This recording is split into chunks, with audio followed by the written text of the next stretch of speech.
for Tawana Albert. Thank you. Hello, everybody. Thank you, thank you, thank you. Can you hear me okay?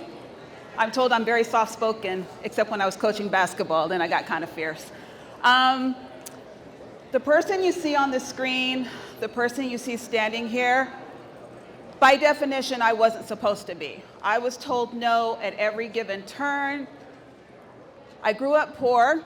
Oftentimes, my mom was a single mom of 2 kids, and all we had was oatmeal for the week.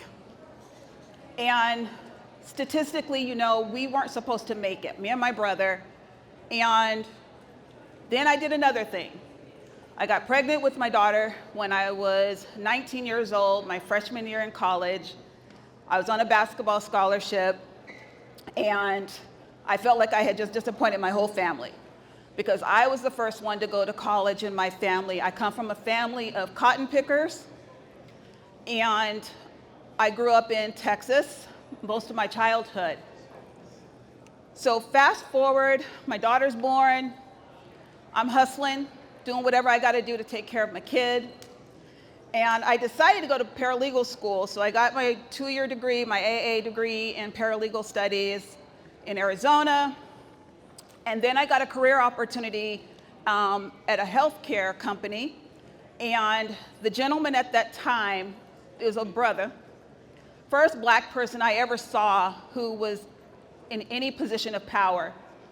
And he watched my hustle of going to school full-time, taking care of my kid full-time, and showing up for him full-time at work.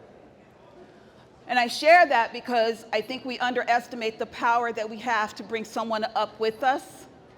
My winning career was very much defined, I didn't realize it at that time, by him. So he gave me a job opportunity. I crushed it, spent 8 years in healthcare. And then I decided I didn't want to be a healthcare paralegal anymore because I didn't want to be typecast. I hated it, it sucked. So I went to a headhunter and I was like, hey, I need a new job, I want a new role. And he's like, well, what do you want to do? I said, well, I'm gonna tell you what I don't want to do. I said, I do not want to be in tech. I didn't want to be in tech, guys. I was intimidated by it. I didn't think I was smart enough for it.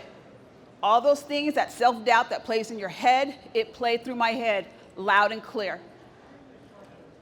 But he found me a job in tech. And I'm glad I wasn't stubborn. I'm glad that I took a chance on me because I know me and I know all of us. We are natural born hustlers. We will figure it out. And so I did.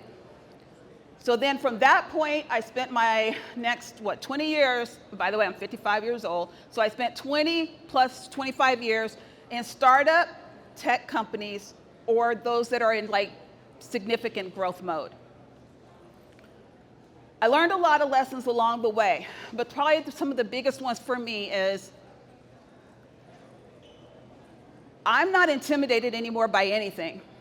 I will learn something. If you're breaking into tech, and I know somebody used that term earlier, when you're thinking about a career in tech, it's very easy to be intimidated if you're not technical. I am nobody's technical, not at all.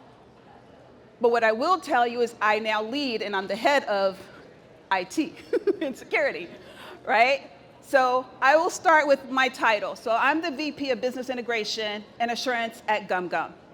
I actually used to be the head of legal at GumGum. Now, I think you heard me say I had my associate's degree as a paralegal. How many of you know someone who does not have a bachelor's degree, let alone a law degree, that was head of legal for an international company? That was me.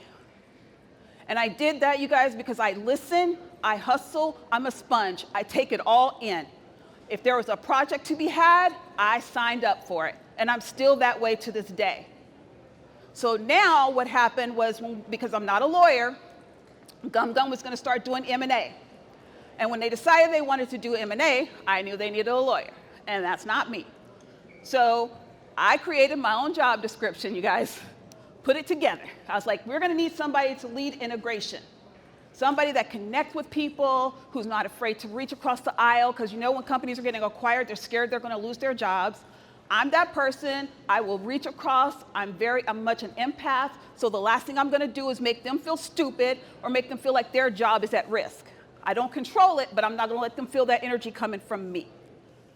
So I put together the job description. Now, at the time, I was a director. And at GumGum, the next level is senior director. My manager is a CFO. So when I did this, he's like, I see you put VP on your title. And I looked dead at him, I said, yes, I did. And he said, well, I have to go to HR. And I was like, no, I don't want to hear from HR. I was like, I'm doing VP level work. I want the VP title. And I got it.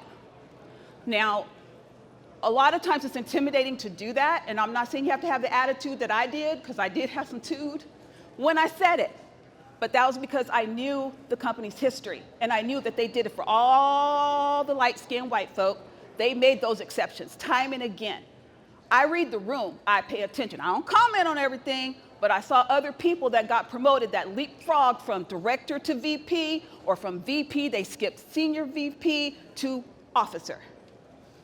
So what I'm going to share with you today is going to take you back to how this came about for me, because as far as I'm concerned, I have redefined my career in a way that I wasn't expected to. And it really caught me off guard, if I'm being honest. If you'd have told that girl back when she was 19 having a baby that I would be standing here traveling all over the world doing my job and meeting so many amazing people, I wouldn't have believed it. So I do want to start with, everybody knows the chess versus checkers analogy, correct? But here's the thing. I am not here to insult anybody that's playing checkers. Checkers is cool, right? It requires agility, thinking, you got to do one step, jump 2 steps. You're always on, right? No problem. And then everybody talks about, oh no, I'm not playing chess, I'm playing checkers, right? And the reason why, of course, is because there's a strategy behind chess. You're always thinking 2 or 3 moves ahead for yourself, but you're also thinking about blocking your opponent. So when I thought about my career, I was like, I'm not letting nobody block me. And I'm looking ahead. So that's why when I read the room at work, which my colleagues are here, they know this is my personality. I read the room. So when you're playing chess, you're constantly looking at the board from both sides. Now, that's great, but the game isn't set up the same for us as it is for them. So when I was young, one of the things I really struggled with was I didn't know how to play chess at all until probably 30s, because I was a mom trying to take care of my kid. So I was not going to rock the boat. I wasn't going to say anything that was going to jeopardize my health care for my kid. I wasn't going to do it. But what I learned along the way is that because the board is not the same for us, we need to define it for us. Period. Don't accept somebody else's strategy, because then you're not playing your own game to win. You're playing based on what they said the board should be for you. And I'm not down with that at all. So the way the bingo framework came about, my grandma, I don't know how many of you had grandmas or aunties or the church lady that used to play bingo. And they had those daubers in their bag, and they would put all the cards on the thing. I mean, it was like playing high-stakes poker. My grandma did not play.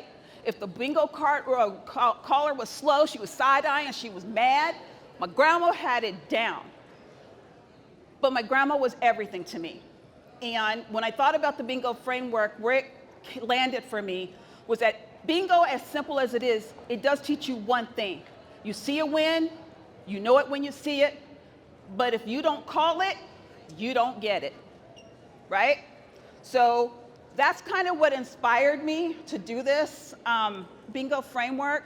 And I'm going to explain to you guys kind of what that analogy is. So I'm sorry it's not up there. I thought it was going to be up there, so you may not be able to see this. But the bingo framework is B is for boundaries without guilt. We always carry so much freaking guilt when we do our jobs, right? And by the way, in our personal lives, because family members start to count on us for certain things, and then we don't want to set up boundaries because we don't want to rock the boat with our family. Same thing on the job.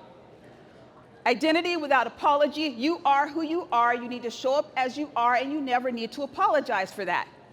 Never. Navigate with intention. Again, checkers, you're constantly moving, and again, that's cool.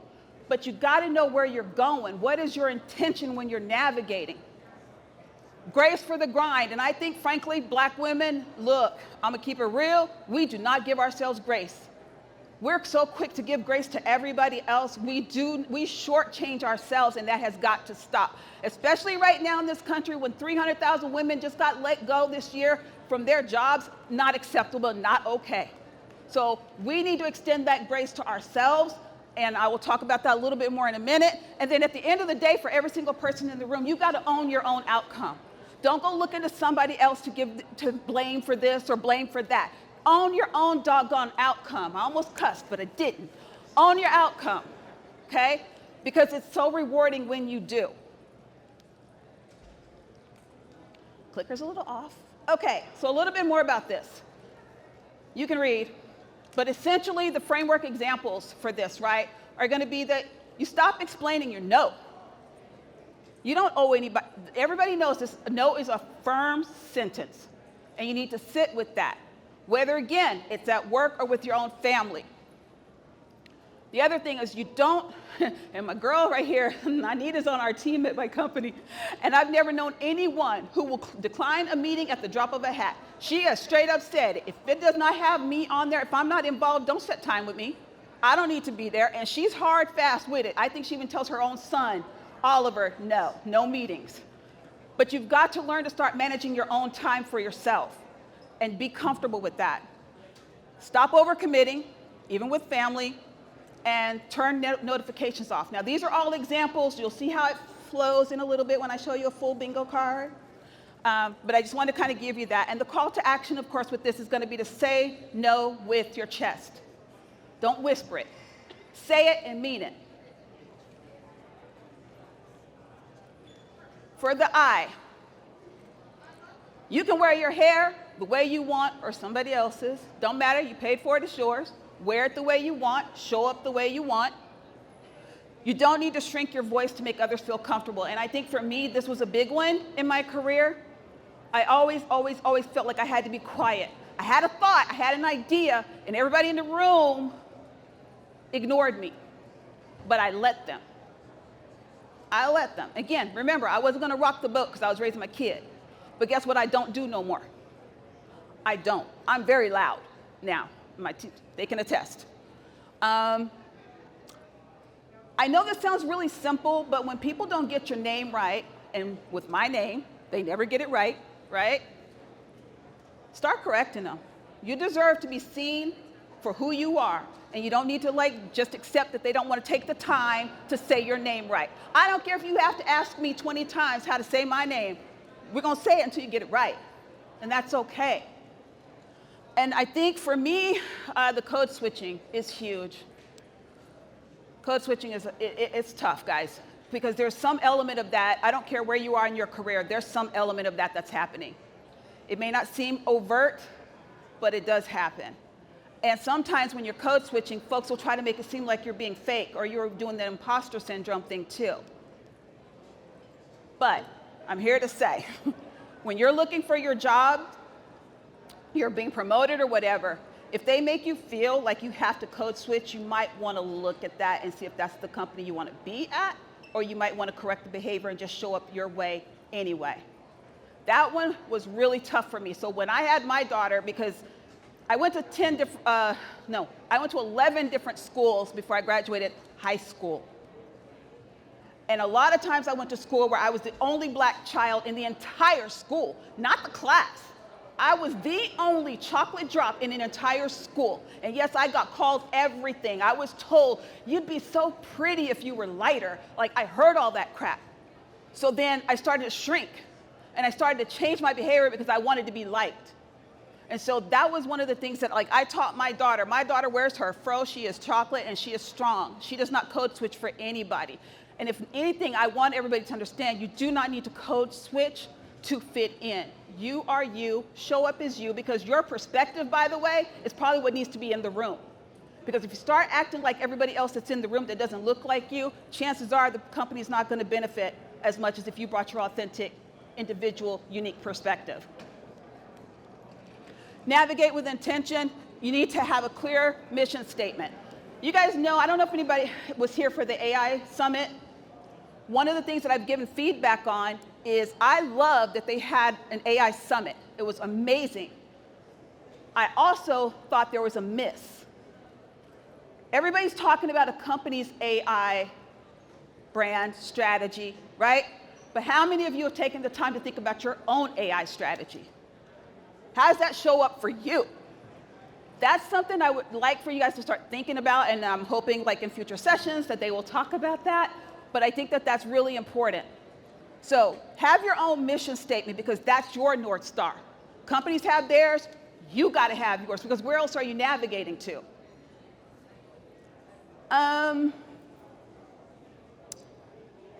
Yeah, have a daily ritual. That's the other one I'll highlight.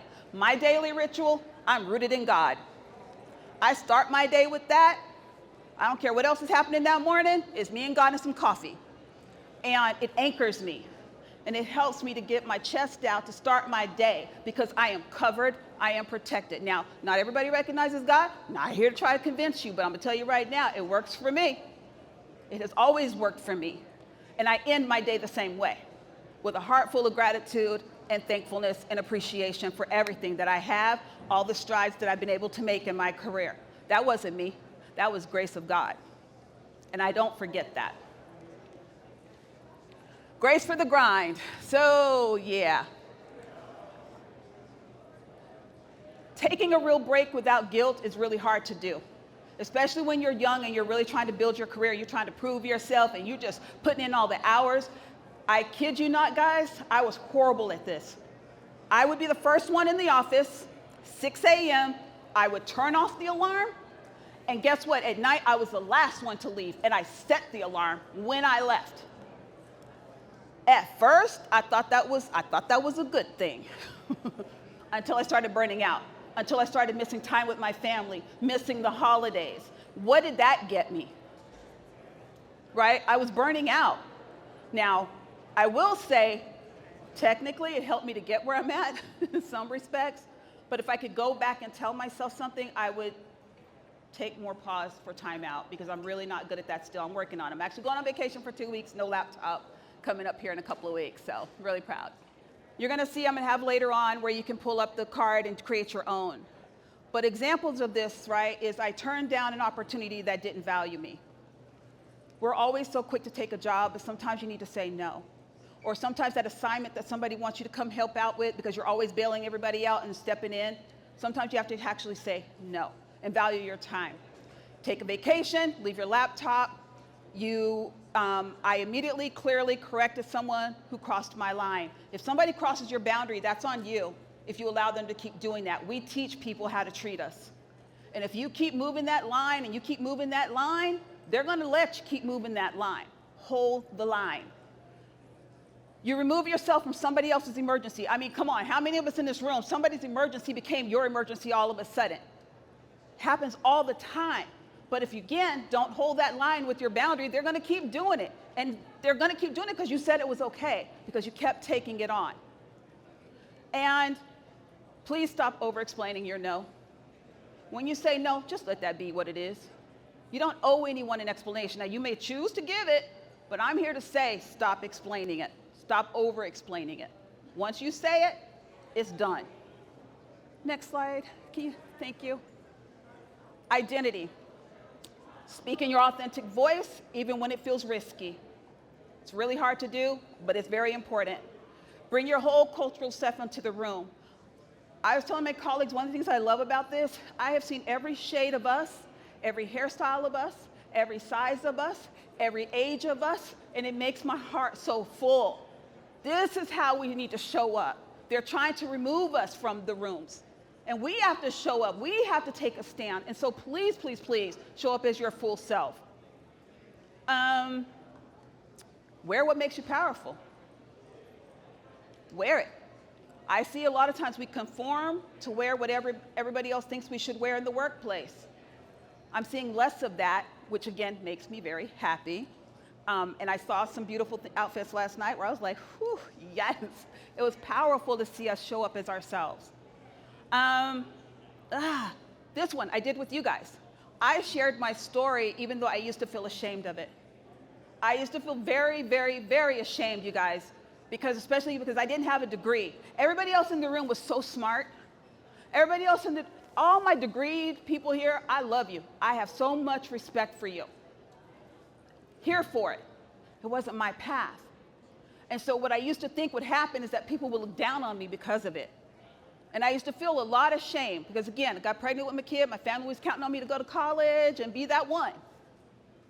I'm still that one, by the way. I am. And my family's very proud of me. But I found another path. So the last thing is that a lot of amazing people came before all of us. A lot of people gave their lives so that we could all be here and so that we could pursue whatever dreams we have for ourselves. So I don't forget my ancestry. Again, I come from a very, very, very, very impoverished family, but I wouldn't trade that for anything because that's also what fueled me. And again, my daughter, I wanted her to be really proud. Next slide, or next letter. Navigate, make the decision based on legacy. When you're thinking about your next move, whether you're going to start your own company or work someplace else, start thinking legacy. That's something I would love for us to all start doing. Don't just think about the money, don't just think about the titles, think about the legacy of what we're leaving behind. Because right now they're trying to erase our history. We all know this, but we have to keep our eye on our own respective legacies. Because collectively, that's very powerful to me. Okay, if you watch Play Bingo, you know, you got that free space in the middle. This should be on everybody's to know that you belong here freely as yourself without permission. You don't need to have anybody's permission for being here. Create a path instead of waiting, and then it's okay to say this isn't for me. A lot of people start their degrees and they're like, ooh, yeah, change your mind. Dang, it's not that complicated. It's okay. Just because you decide to go this direction, you can pivot and go another direction. Raising my daughter, I wasn't perfect, and I would tell her all the time, ooh, girl, mom went left, I should have gone right, but I corrected. I got back on track. So give yourself grace enough to say that it's okay to pivot. Next. So with your outcomes, one thing that I did and why I know I got where I am today, I documented the heck out of my wins. I don't care. There was no shame in my game. Everything that I accomplished, I wrote it down, and I kept it. I advocated for equitable change. I started our company's DEI. I stand by that still. I was very proud of that. I have advocated for a lot of people at my company. There aren't that many of us, but every chance I get, I advocate for us. Set a goal that is rooted in joy, not just achievement. And lead with your values, and please claim credit for the work that you did. I am sure many of you know people take credit for your work. Start claiming it for yourself. Next slide. Thank you. So here's your 30-day challenge. You'll have this on the QR code. There's a blank bingo card there for you to start thinking about it for yourself. The example I just gave is just merely that. It is only an example. But I would highly recommend you start thinking about that board, that framework, so that you can know how to apply the game of chess, how to develop your own strategy as you're navigating your career. Next slide. And so my parting words with you is that we were raised to survive. Nobody does it better than us. But what I will say is that we still have to move with purpose and intention. Okay, the grind, the struggle, all of that is real, but you gotta know your purpose and you have to move with intention. And remember that you're not just here to survive tech. We all came here because we wanna build it, we wanna lead it, or we wanna redefine it. AI is dangerous. We have all gotta find a way into that world. I know it's intimidating, but let me tell you, if we don't, white Anglo-Saxon is going to. That's who's putting the information in there. So you have to participate in some way, shape, or form. And yes, we're playing chess, and we're thinking ahead, but strategy without self-awareness is just movement without meaning. Know your meaning. Next slide. So I want to connect with anyone here on your terms. All of these ways you can reach me. So there's my work email, my LinkedIn profile. On Instagram, I have Suits and Pajamas. I have my own podcast called Suits and Pajamas. You can listen to it on that QR code, and then my personal brand website, twanaalbert.com. Next slide. I thank you all for being here with me today. I really appreciate you all, and a special shout out to Rebecca and Torin for this. Thank you.